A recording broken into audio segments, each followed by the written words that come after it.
saudara-saudara yang dikasih Tuhan, apa kabar? Lagu ini mengatakan hatiku percaya. Saudara percaya kepada Tuhan Yesus? Saya lihat banyak tangan yang terangkat. Percaya kepada Tuhan Yesus. Saya harap saudara semua yang ada menonton acara ini, semuanya percaya kepada Tuhan Yesus. Percaya bahwa Dia dapat menolong saudara. Percaya bahwa Dia akan melalukan musibah pandemi ini.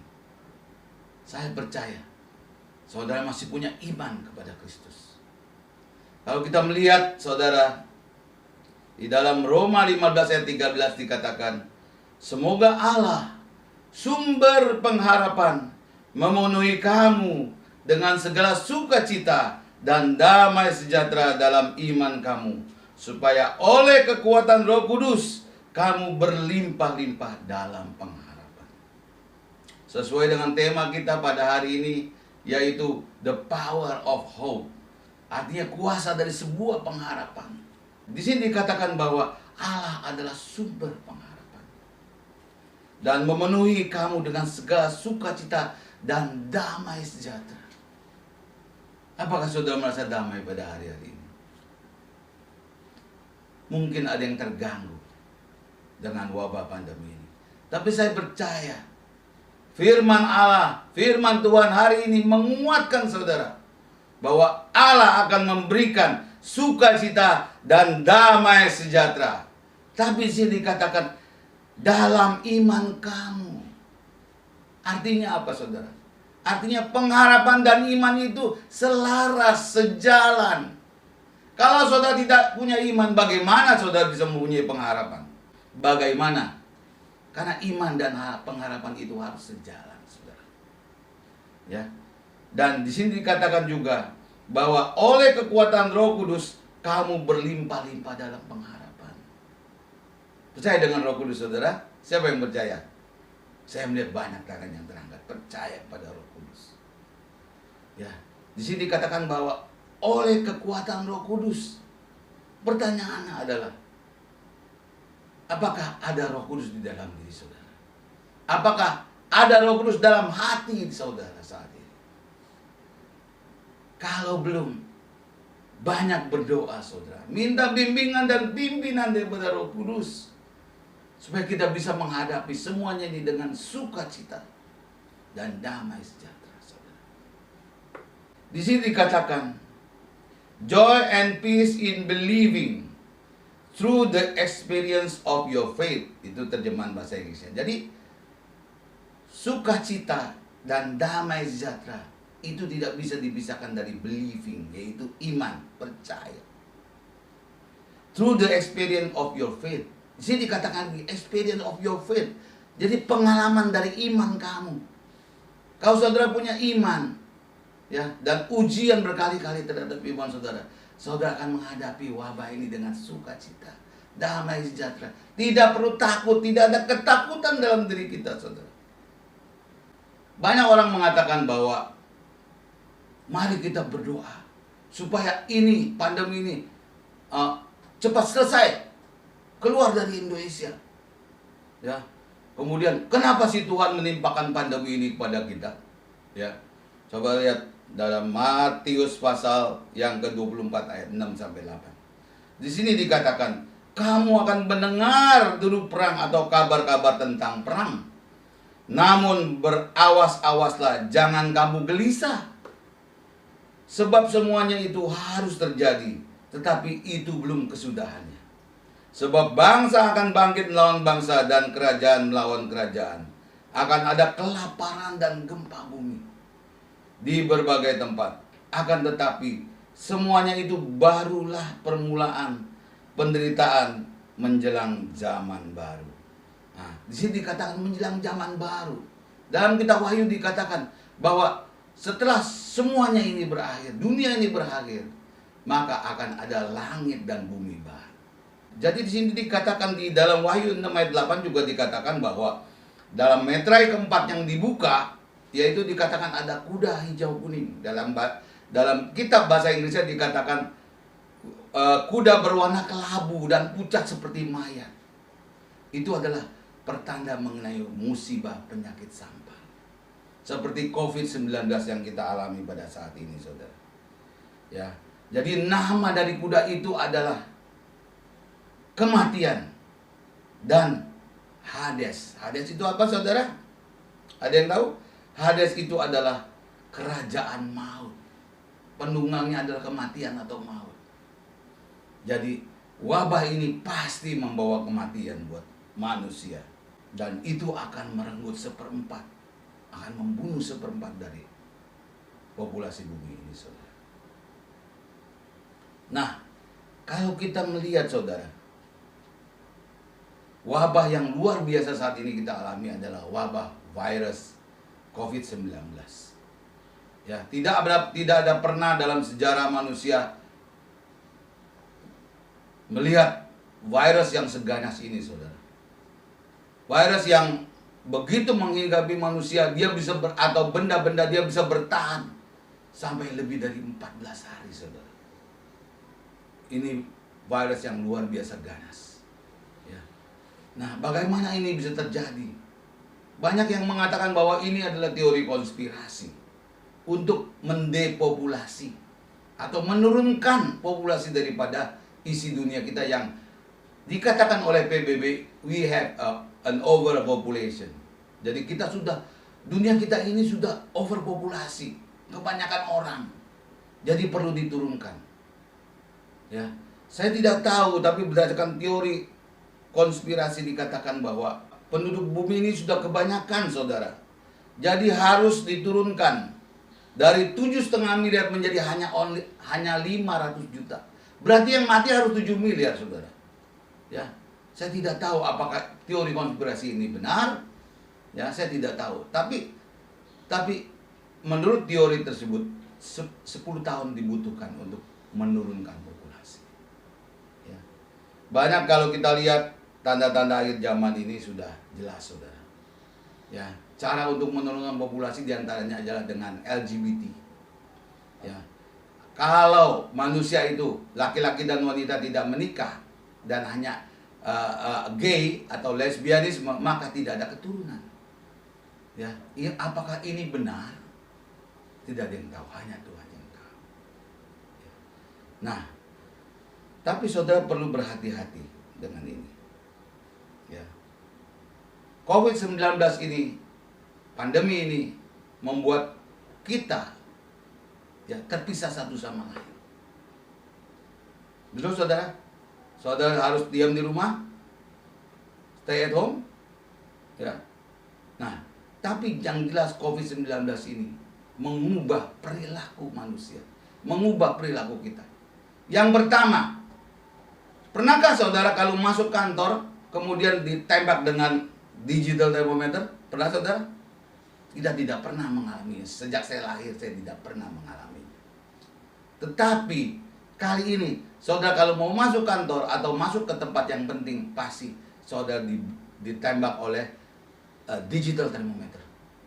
Biasanya di jidat saudara, di kepala saudara, ya, di scan. Tapi sekarang itu namanya termometer. Nanti mungkin scan itu bukannya scan termometer, saudara, tetapi that is a digital scan. Artinya, ya, kartu kredit saudara ada di jidat saudara, ya, keuangan saudara ada di situ, semua kontak nomor telepon saudara ada di situ, dan semua data pribadi saudara ada di situ. Yang kedua, ya, ini wabah ini, pandemi ini membuat apa, saudara? Membuat kita, ya, ini sudah dimulai oleh pemerintah Tiongkok, yaitu uang-uang kertas itu semua diganti dengan uang digital atau cashless. Jadi kita kemana-mana nggak pernah bawa uang kertas lagi, dengan alasan uang kertas itu bisa dihinggapi oleh virus atau virus. Ya, jadi kita bawa uang digital, taruh di mana? Ya itu yang saya bilang tadi, itu bisa ditaruh chip di jidat saudara. Jadi sekali scan tahu uang tabungan saudara berapa, ya, dan semua personal data saudara ada di situ.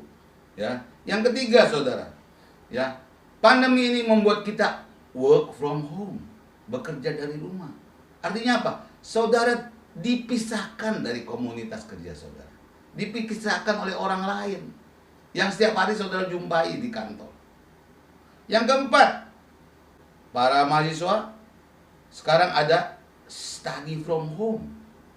Jadi mahasiswa dipisahkan satu dengan yang lain, belajar dari rumah, pakai e-learning, ya, online learning. Jadi nggak ketemu lagi dosennya, nggak ketemu lagi temennya, belajarnya dari rumah, pakai aplikasi, ya, diantaranya pakai Zoom mungkin, ya. Itu mengubah yang kebiasaannya kita pergi ke kampus, bawa tas, ketemu teman, ya, ketemu dosen, tapi sekarang saudara tidak lagi bisa, ya. Kemudian apalagi yang merubah hidup saudara? Saudara tidak bisa beribadah di gereja. Gereja-gereja kosong. Rumah ibadah kosong. Ya, kita tidak tahu sampai berapa lama lagi kita ibadah dengan cara seperti ini. Lama-lama mungkin saudara lupa muka gembala saudara. Mungkin saudara lama-lama lupa alamat gereja saudara di mana. Fellowship juga nggak bisa. Ya, full gospel juga nggak bisa saat ini. Ya, karena dilarang berkumpul di kafe-kafe, di restoran tidak boleh.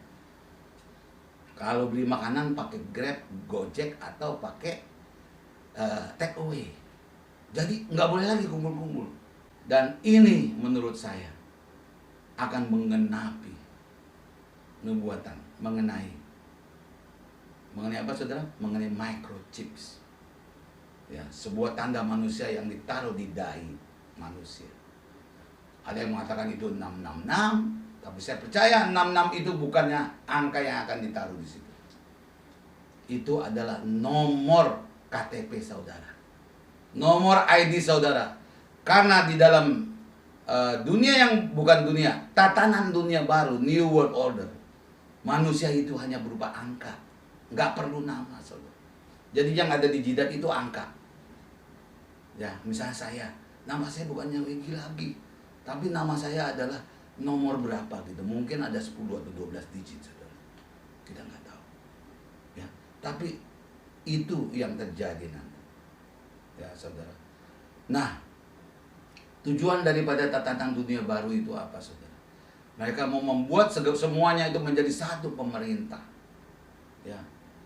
Dan mereka mau mempercepat tatanan dunia baru ini dengan salah satunya adalah mendepopulasi, mengurangi jumlah penduduk. Ya, saya nggak tahu apakah berdasarkan teori konspirasi bahwa virus ini dibuat oleh manusia, bukan dengan alami terjadi seperti itu, saudara. Tidak pernah dari hewan menulari manusia, ya, hewan ke hewan, tapi ini manusia ke manusia, luar biasa. COVID-19 ini begitu ganas sekali. Dan seperti ditulis di dalam kitab Wahyu pasal 12 ayat 12b dikatakan di situ bahwa for the devil is come down unto you having great wrath because he knoweth that he had but a short time. Waktu iblis itu sudah singkat. Dia akan dipenjarakan di neraka. Dia akan ditangkap dan dipenjarakan di neraka. Karena waktunya sudah begitu singkat, saudara. Dia akan menyesatkan banyak orang dan bahkan membunuh banyak orang. Ya, kita harus berhati-hati, saudara. Ya, terus saudara berkata, aduh, kalau gitu kita nggak punya harapan dong. Nah, itulah tema khotbah kita hari ini. Ya, what is hope? Apa itu pengharapan, saudara? Ya, pengharapan atau harapan itu, hope sees the invincible. Harapan itu melihat yang tidak kelihatan, feels the intangibles, merasakan yang nggak berwujud, and achieve the impossible, dan meraih sesuatu yang tidak mungkin. Itu namanya harapan, saudara. Nah, kenapa saya bilang iman dan harapan itu sejalan? Saudara ingat Ibrani 11 ayat 1 mengatakan apa? Iman adalah apa, saudara? Iman adalah dasar dari sesuatu yang kita harapkan dan bukti dari segala sesuatu yang tidak kita lihat. Persis gak seperti harapan yang tadi. Hope sees the invisible. Jadi harapan itu bisa melihat sesuatu yang gak kelihatan. Jadi makanya kenapa saya katakan bahwa harapan dan iman itu harus sejalan, saudara. Bahkan dikatakan di sini bahwa harapan, hope is the anchor of the soul. Jadi harapan itu adalah jangkar, sau bagi jiwa. Ya kan? What keeps you going no matter what. Tanpa harapan kita tidak bisa melangkah, kita tidak bisa berjalan. Jadi harapan itu memicu saudara untuk berjalan ke depan, no matter what, apapun yang terjadi. Kita harus berjalan dengan harapan. Banyak orang hari-hari ini mengatakan bahwa mereka hampir tidak bisa hidup. Hidup sehari-hari berusaha memenuhi kebutuhan yang begitu sulit, saudara. Banyak orang yang stres, sehingga mereka mengatakan bahwa mereka dikalahkan oleh kehidupan ini. Kita tahu bahwa melawan keputusasaan dalam hidup kita itu akan terjadi. Kita akan menyerah tanpa adanya harapan, saudara. Jadi harapan itu adalah sangat kuat. Bahkan Ibrani mengatakan bahwa pengharapan itu bagai sau yang kuat dan aman bagi jiwa, saudara. Tanpa pengharapan, kita akan menyerah terhadap keadaan ini, saudara. Harapan itu akan memberi kita energi, tenaga baru, motivasi kita untuk mengambil tindakan, dan membuat kita melangkah dengan iman dan bertindak dalam ketaatan dengan firman Tuhan. Ya, harapan itu membangun kita saat kita menanti-nantikan Tuhan. Ya, harapan mendatangkan sukacita, dan sukacita Tuhan menjadi sumber kekuatan kita. 1 Korintus 10 ayat 13 mengatakan, pencobaan-pencobaan yang kamu alami ialah pencobaan biasa yang tidak melebihi kekuatan manusia. Sebab Allah setia, dan karena itu Ia tidak akan membiarkan kamu dicobai melampaui kekuatanmu. Pada waktu kamu dicobai, Ia akan memberikan kepada kamu jalan keluar sehingga kamu dapat menanggungnya. Ya, kita sering mendengar ayat itu, tetapi di dalam terjemahan bahasa Inggrisnya dikatakan, so that you will be able to endure it without yielding and will overcome temptation with joy. Ada kata with joy. Jadi, kalau kita menghadapi pencobaan atau ujian, ya, sebenarnya ini adalah ujian, perismos, bukannya peraso, saudara, ya. Kalau di dalam bahasa Grikanya dikatakan perismos. Jadi, apabila kamu menghadapi ujian, dia bilang with joy, sukacita. Ya, saudara, ya. Jadi, kalau kita menghadapi ujian seperti ini, kita sukacita. Nah, di dalam pengharapan ini juga, di dalam Ibrani 6 ayat 19 dikatakan bahwa pengharapan adalah sau yang kuat dan aman. Nah, di sini dikatakan this hope is confidence assurance. Artinya assurance itu apa, saudara? Keyakinan penuh dengan percaya diri. Itu namanya pengharapan, saudara. Ya, kalau saudara berharap tapi saudara nggak yakin, itu bukan pengharapan namanya, saudara. Hari ini, saudara, sesuai dengan tema kita, bahwa there is the power of hope. Sama seperti Yosafat dan suku Yehuda ketika mereka terancam diserang oleh Bani Amon dan Bani Moab. Mereka berlutut menyembah Tuhan. Mereka menyanyikan puji-pujian. Ya, menyanyikan puji-pujian kepada Tuhan. Mereka percaya kepada Tuhan dan mengucap syukur. Itu yang harus kita lakukan. Sehingga dengan itu, saudara, maka Roh Kudus akan hadir dan damai sejahtera akan hadir dalam hati saudara. Ada kuasa dalam pengharapan. Jika saat ini saudara mengalami kecemasan, kekhawatiran, goyah dalam iman, saudara harus lengkapi diri saudara dengan perlengkapan senjata Allah. Lawanlah ketakutan itu, lawanlah kekhawatiran itu. Percaya kepada Tuhan Yesus. Sesuai dengan lagu kita di awal. Percaya, hatiku percaya kepada Tuhan Yesus. Ya, dengan begitu, maka Tuhan akan memberikan damai sejahtera dan sukacita. Mau saudara? Saya yakin saudara akan berubah. Saudara berpikir akan berubah setelah mendengar sharing itu. Tuhan Yesus memberkati.